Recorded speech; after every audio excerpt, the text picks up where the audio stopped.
Okay, I'm just about to make my shabby sauce, or Shabika's special sauce, which is my grandmother's recipe. I've got all the ingredients ready. I should give you a bit-by-bit, step-by-step methodology of making this sauce, and I hope you try it because, in my opinion and most other people's opinions, it is really, really good. No mucking. So here we have the bits, the stuff that's going to go in there. First of all, we have some really nice olive oil, virgin olive oil.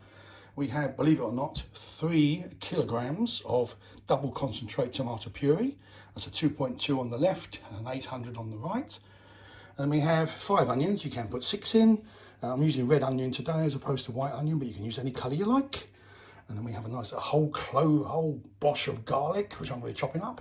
Fresh mint, and there's a lovely way to do this. I buy one of those ones from the shop that you buy in a little plastic bag, and I just chop the tops off of them, and then I put the rest in a glass and let it root, and then I put it in the garden in some compost, and this is what you get. You get really nice fresh garden mint. And you can add anything to this apart from the spices and herbs that they say you should add.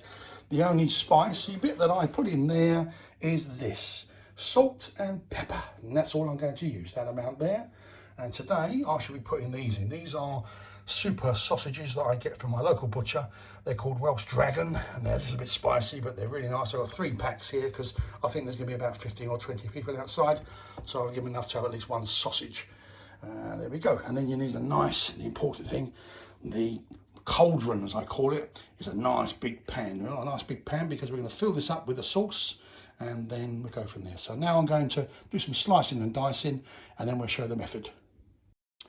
Okay, as this is such a large sauce, I'm actually going to fill this almost to the top.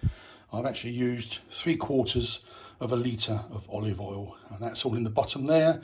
And we shall now bring that to heat, and then I'm going to go and do some slicing and dicing now. Okay, unlike your normal Spanish onion, these red onions can have a secondary skin on them. So what you do is you want to take off both those skins, the outer hard crispy one, and then there'll be another one underneath which is slightly slimmer, so you get this lovely shiny purpley colour. And then we slice them in half. Next thing, I'm going to get this really sharp knife out and give it some slicey dicey. This can bring tears to your eyes though. Okay, this is the best method to check whether your oil is at the right temperature. If you can hear, I've just flicked a drop of water in there and it's spitting away like a good one. I'll just drop some more in. Okay, so we know that's at the right temperature. Also, when you're cutting the onion, make sure you go with the grain. So you want to follow these lines across that way. If you chop it that way, you can end up with rather slidey, big pieces. So go with the grain and then slice it down. And what you're looking for is something about this size, all nicely chopped up. We're ready to go. So there we are, 5 nice red onions, all sliced and diced. Varying sizes, as you can see, but that's not a concern. Because the cooking will more or less make this disappear. Okay, I've skinned, like I did with the onions and garlic, and I like these small garlics. They tend to be, I find the British garlic has a slightly different flavour to some of the imported garlic. The cloves are smaller, and I think they impart a nicer taste. So you can see here the comparison, onion, garlic. Okay, they are all nicely sliced with my nice sharp knife, just mind your fingers. You can use a garlic crusher if needs be, but I prefer this method because you can get little bits of garlic and they shrink down quite nicely, and they also, by chopping them up, it releases more flavour. Okay, the oil is at a nice temperature. I'm now going to add the onion.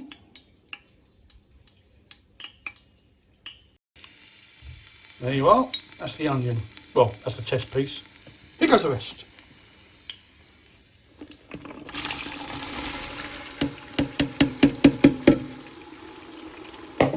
Okay, so that's in. We'll do a good stir. What you want to do is get it all coated in onion. And then you want to basically let this go down. I prefer if I could cook with gas, but I'm stuck with this rather poor performing electric cooker. So we'll just see how we go. So that's all in there now. to now chuck in the garlic. Okay, the garlic is in. I'm going to give it a good stir, and I want to bring this up and start reducing it. You can sometimes get a lot of steam from here, so just be mindful, keep your face away from the steam as it rises. But the smell is already lovely. Although this will happen a bit later, I've stabbed the pork sausages, so and I'll just prepare them on my dish here, fan them out, because we will be putting them into the microwave to ensure that they are cooked before they go into the sauce. Okay, so there's the first fan of sausages ready for the microwave later. I tend to put them in for about 3 minutes, 3.5 minutes.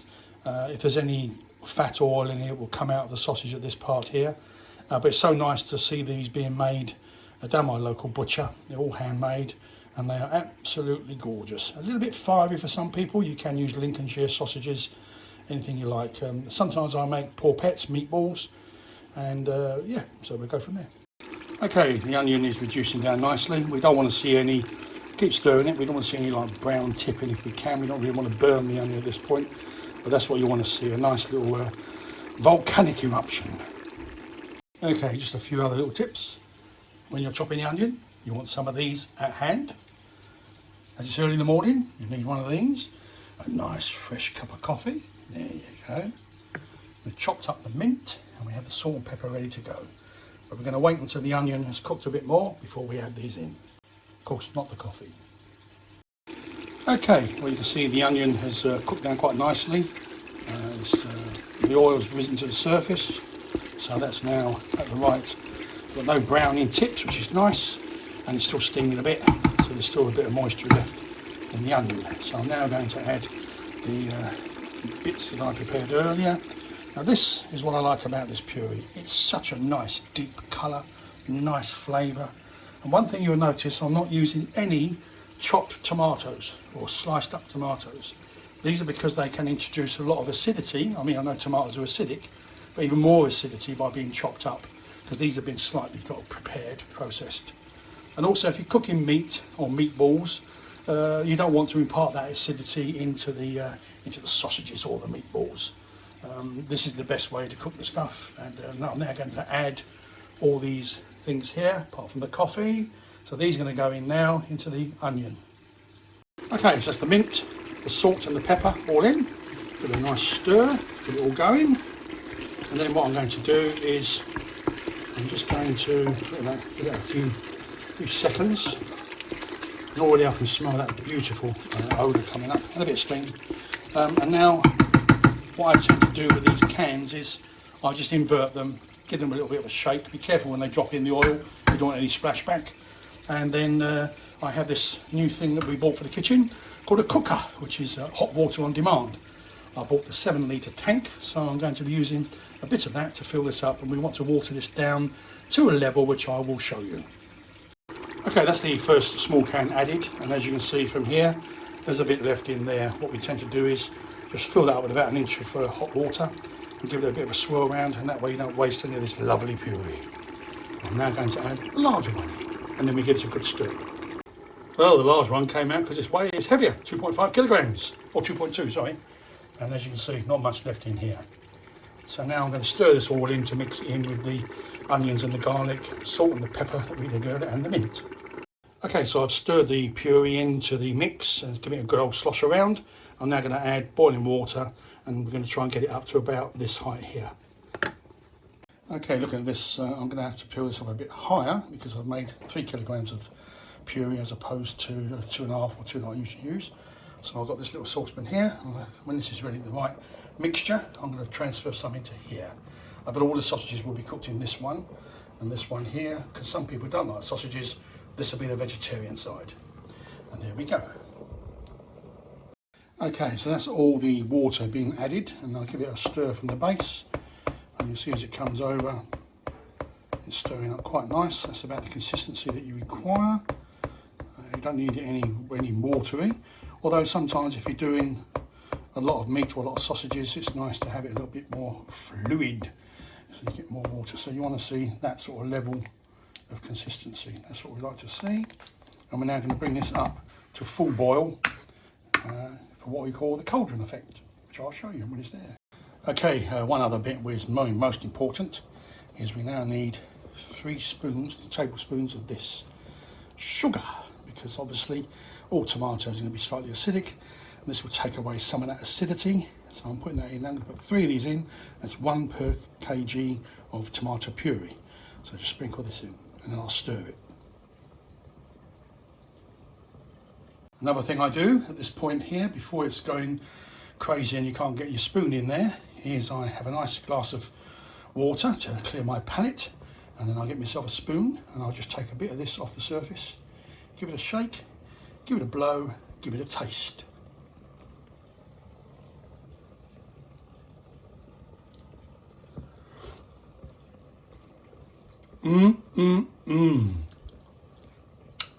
Lovely.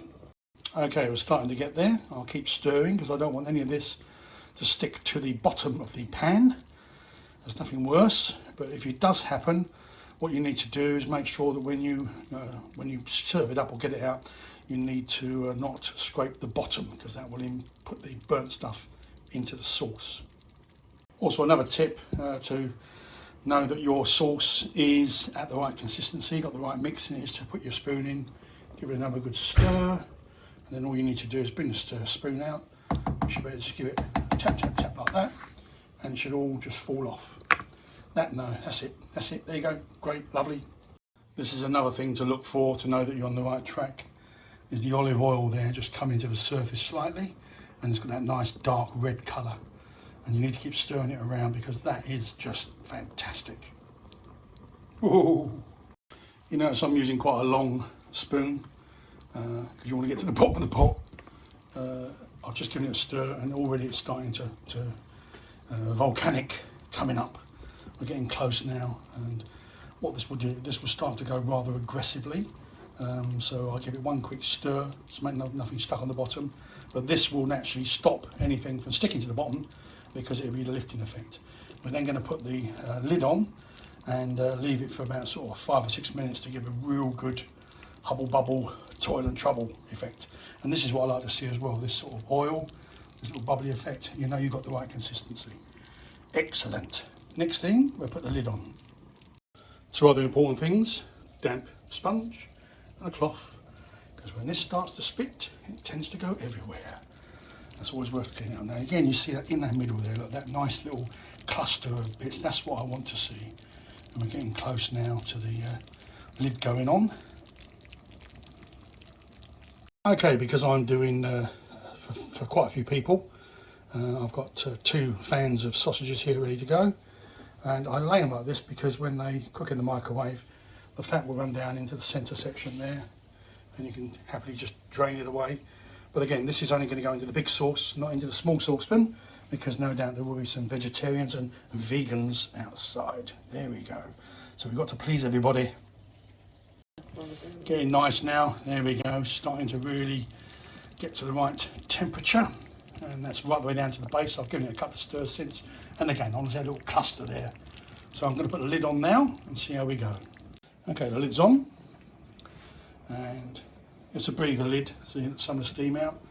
Now I'm going to leave this for about 5 minutes, and because it's aggressively bubbling, I'm not going to bother trying to stir the bottom because I doubt very much if anything will stay on the bottom long enough. And this will also give us a nice effect. So I'll leave it for 5 minutes, and while that's doing, I should be popping the sausages into the microwave for about 3 minutes. See how they go. There's quite a few there. Okay, here we go. I usually do this with any raw meat, apart from steak, with chicken and sausages and skewers. I tend to put them in the microwave for 2 or 3 minutes before I put them on the barbecue. It's always a good idea because at least you know then that you're not going to get all that internalization of bacteria from the chicken. So by nuking it, as I call it, it's quite safe to eat straight from the barbecue. Okay, that's going nicely now. Be very careful. You don't want to lift this lid off. You don't want to burn your hands. Yeah. So now I've set the cow for 5 minutes, and the microwave is off and going. There they are, going for their final spin. Okay, I'll just give these another prod. I can't see much going on, so I'm going to give these another couple of minutes. So basically we're giving them 3 and 2. There might not be a lot of fat in these because they're made by my local butcher. Superb. Yep, all looking good. This is about 3 minutes in. That's what we like to see. When the cow dings me, it'll be off the heat. Thank you, Mr. Cow. Okay, so that's had a good 5 minutes. I'm now going to reduce the heat from 6 down to 1. I'm going to take this down a bit. And in a minute I'll show you what it should look like as it calms down. Okay, sausages are out. They've had 3 and 2, so that's 5 minutes. And they're looking rather splendid. And again, no fat, which is always a very good sign. Okay, that's the second lot of sausages done, so we're all ready now. It's been about 5 minutes since I turned down the heat from a 6 to a 1. And what we like to see, this is the reveal, is nicely going, and that dark, you can get rid of the steam, is that dark oil around the outside, that reddy brown oil. That's what you want to see. So we're going to give it one final stir. Now it's on low heat, and then I should be introducing the sausages to this once I've imported some into this pan for our vegetarian chums. And this is why you need a sponge and a cloth. Okay, so give it a good stir, get all that nice reddy brown olive oil back down to the bottom and mix it all in.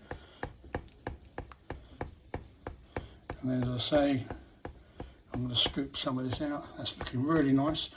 As you can see, despite all the onion we put in there, it's almost shrunk down and disappeared. So there you go, looking rather nice. And again, it should just fall off the spoon. Okay, so I've separated the sauce. This is the vegetarian version.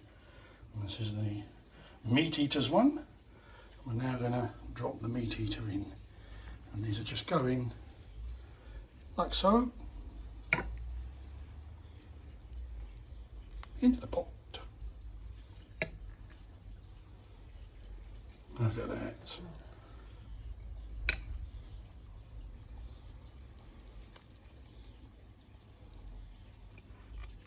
Anyway, you don't have to see every single one, but look at them. And they're a little bit spicy, these, hence the Welsh Dragon. And this is all the fat that came out of those sausages after 5 minutes in the microwave. Okay, so there we are, sausages are in, like swimmers in a sea of red whatever. And there's the vegetarian. So we'll keep this on low heat, number 1. And what we need to do is stir it every 15 minutes by setting the cow timer. And you're going to cook this for about 2 hours. So far, I think this has taken me possibly about an hour or maybe a little bit more, but we're ready to go now. And yep, that's it. That's all you need to do. Good luck. Here we go, all ready to go. All the bits I need, spoon, stirrer. And that is the important bit for getting the sausages out later on. And then that's the vegetarian sauce. And the main sauce at the back here, which every 15 minutes I should give it a good stir so nothing sticks to the bottom. And it's all on number 1 heat, nice and low. 2 hours. Okay, here we are. It's at about 2 hours on our number 1. And as you can see, all the sausages have floated to the surface, intact. And this is what we want to see, this browny coloured sauce on there. And that means it's all cooked and ready to go. And I'm going to leave it for a little while. This can be frozen down and used at any time, so you can make a big pot like this. In a normal household, I would say it would last quite a few weeks or months. And you can see the sauce here is a bit redder because it hasn't had the sausages in it. They impart a little bit of difference. There you go, all done. Sciabica sauce 2022. Enjoy.